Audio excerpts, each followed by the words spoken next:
ও আব্বা আমার তাড়াতাড়ি আইফোন কিনে দেন, না আমি কিন্তু 20 কাই মরে যাম গা। তাহলে গোলামের যা 20 কামর গে। আজকের পরতে ইতিহাস লেখা থাকবো যে আইফোনের লাগে ছেলে মরে গেছে। এ যদি মরে তাহলে তো দাউন কাউনের লাগে আর 10,000 টাকা খরচ হইব। আবার 3 দিনের দিন তো টুকটাক খরচ করন লাগবে। ইয়ানো তো 10-15,000 টাকা খরচ করে লাগান লাগবে। এবার 40 দিনের দিন ইয়ানো তো এলাকাবাসী সবাই দাওয়াত দেওয়ার লাগবে। 2-3 লাখ টাকা খরচ হইব, গরু জবরে খাওয়ান লাগবে।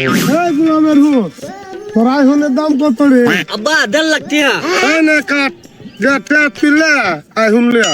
আব্বা তুমি আমার এত ভালোবাসো, আমি আইফোন কিনার লাগে তুমি এটিএম কার্ড দিলছো আমারে। তোমারে আমার লের ভালোবাসে, তুমি মরে গেলে আমার 3-4 লাখ টাকা খরচ হইতো, লাগে 1.5 লাখ টাকা দিয়ে কাম চালাই দিলাম।